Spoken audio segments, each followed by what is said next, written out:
Guys, welcome to Olive Board and welcome to the another session of Daily G in 10 minutes, which is your revision session 65. So we already did 64 sessions और जो इसका playlist का link है वो comments में pinned है, साथ ही साथ description box के top पे भी है.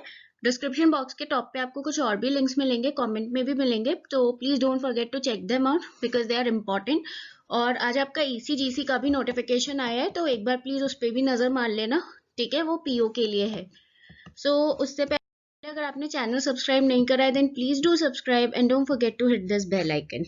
सो फर्स्ट क्वेश्चन है, which of the following national day observed on 25th of December. So 25th of December को कौन सा नेशनल डे ऑब्जर्व करा जाता है, मतलब कौन सा नेशनल डे होता है. So the correct answer is option B, good governance day. So good governance day जो है वो 25 दिसंबर को होता है. कमेंट सेक्शन में मुझे बताओ, consumer rights day, national youth day, national soil day और नेशनल सॉलिडेरिटी डे, ये चारों दिन कब होते हैं. Do post them in the comment section, जिसको भी आंसर पता है, ठीक है. मैं नेक्स्ट वीडियो में इसका आंसर बताऊंगी.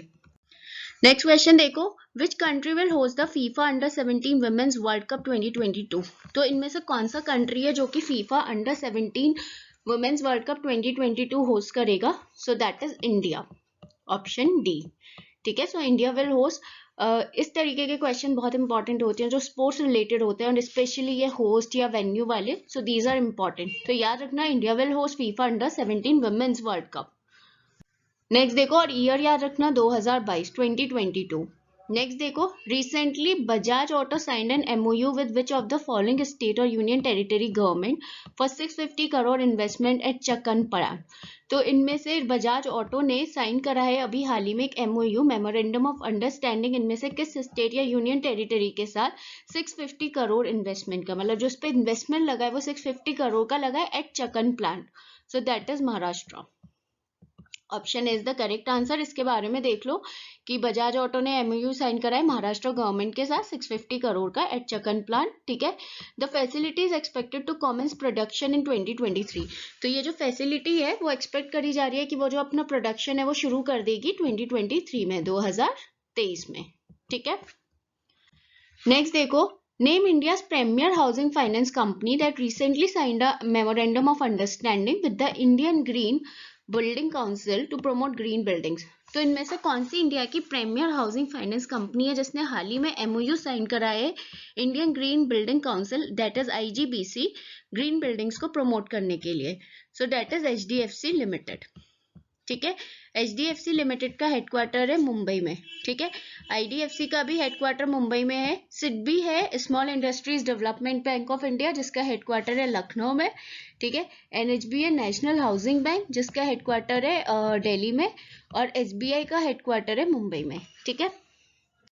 Next है, which of the following one is an Indian scheduled commercial bank that was founded as a vehicle finance company in 1996 that converted to a small finance bank on 19th April 2017 and is headquartered at Jaipur. तो यहाँ पे आपको बहुत अच्छा सा एक hint दे दिया गया है कि हेडक्वार्टर है जयपुर का. तो इनमें से कौन सा इंडियन स्केड्यूल कमर्शियल बैंक था जो कि फाउंड हुआ था as a vehicle finance company 1996, मतलब वो एक व्हीकल फाइनेंस कंपनी के तौर पे आया था 1996 में, जो कि स्मॉल फाइनेंस बैंक में कन्वर्ट हो गया 19 अप्रैल 2017 में, 19 अप्रैल 2017 में, ठीक है. और यहाँ पे हिंट दिया हुआ है कि उसका हेडक्वार्टर है जयपुर में. सो that is AU small finance bank, option D, ठीक है. मेरे को ये सारे स्मॉल बैंक के हेडक्वार्टर बताना, ठीक है. इक्विटास का मुझे अभी याद आ रहा है, इक्विटास का चेन्नई में है, तमिलनाडु. कैपिटल स्मॉल का है आपका आई गेस जालंधर में, राइट. तो मेरे को इन सारे स्मॉल फाइनेंस बैंक के जो बाकी हैं इनके हेडक्वार्टर कमेंट्स में बताना कि क्या है, ठीक है. तो इससे आपका रिविजन हो जाएगा बेसिकली. नेक्स्ट देखो, John Edrich had died recently, he was the former batsman who belongs to which of the following one. तो जॉन एडरिच जिनकी हाल ही में डेथ हो गई है, तो आपको बताना है कि वो फॉर्मर बैट्समैन रह चुके हैं इनमें से किस कंट्री के.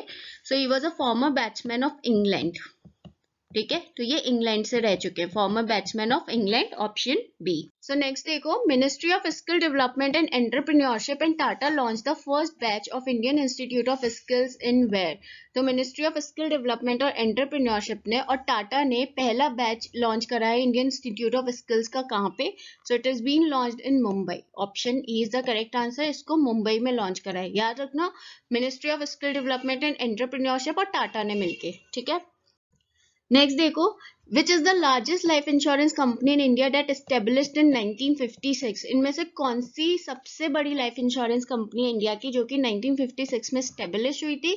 सो that is LIC, life insurance corporation, option D, जिसका हेडक्वार्टर है मुंबई में। इस बारे में देख लेते हैं। सो LIC is life insurance corporation of India. It is the largest life insurance company in India, which is the only public company out of 24 life insurers present in the Indian market. ये इकलौती public company है out of 24 life insurers में से जो कि Indian market में present है currently.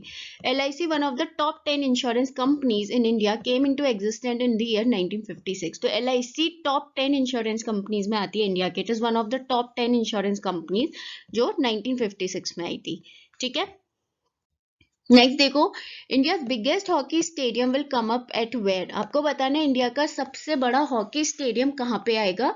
So it will be come up at option C, Rourkela, which is in Odisha. याद रखना ओडिशा में जगह भी याद रखना, इट इज इन रोरकेला. ठीक है. सो इसके बारे में देख लेते हैं. तो इंडिया का जो बिगेस्ट हॉकी स्टेडियम है वो भी बताई दिया है, रोरकेला में आएगा, which is in Odisha. And the 20,000 capacity facility will host matches of FIH men's world cup in 2023. तो जो ये स्टेडियम है इसमें 20,000 लोगों की कैपेसिटी है, 20,000 की कैपेसिटी है इसमें, और ये होस्ट करेगा FIH मेंस वर्ल्ड कप 2023. ठीक है. जो 2023 में FIH मेंस वर्ल्ड कप होगा उसको होस्ट करेगा. So yes, this question might can come कि कौन होस्ट करेगा. तो याद रखना इंडिया. ठीक है. और कहाँ पे होगा रोरकेला, ओडिशा में. Spread over 15 acres of land, the stadium will be constructed in the Biju Patnaik university of technology campus. तो ये भी आ सकता है कि Biju Patnaik university of technology कहाँ पर है. तो याद रखना ये उड़ीसा में है. 15 एकर्स लैंड पे ये स्प्रेड है. ठीक है. स्टेडियम. उड़ीसा के चीफ मिनिस्टर है नवीन पटनायक. उड़ीसा के करंट गवर्नर है गणेशी लाल. ठीक है. Main and women hockey team captain है मनप्रीत सिंह. ठीक है. मनप्रीत सिंह मेन में और रानी रामपाल विमेन में. तो क्वेश्चन आपका ये भी आ सकता है कि मनप्रीत सिंह जो है वो किस स्पोर्ट से एसोसिएटेड है. याद रखना हॉकी. और ये भी आ सकता है कि रानी रामपाल किससे एसोसिएटेड है, हॉकी. तो मतलब यहाँ से अगर मैं ये सिर्फ एक पैराग्राफ लूँ छोटा सा, तो यहाँ से आपके काफी सारे क्वेश्चंस बन रहे हैं एग्जाम के लिए.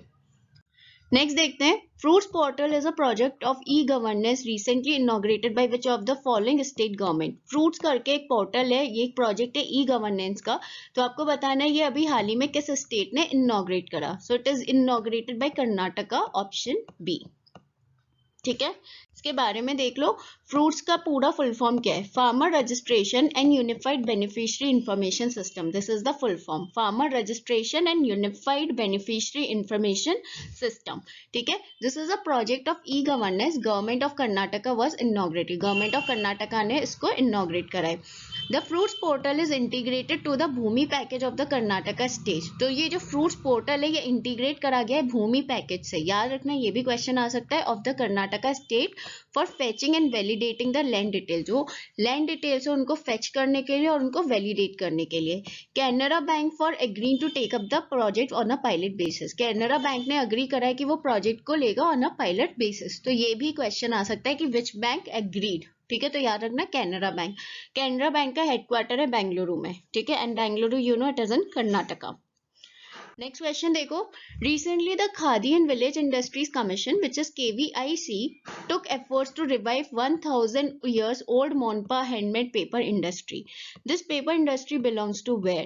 ठीक है. तो हाल ही में जो KVIC है which is khadi and village industry commission, उसने क्या करा कि उसने एफर्ट लगाए to revive 1000 years old Monpa handmade paper industry. 1000 जो पुरानी ओल्ड मोनपा हैंडमेड इंडस्ट्री है उसको रिवाइव करने के लिए.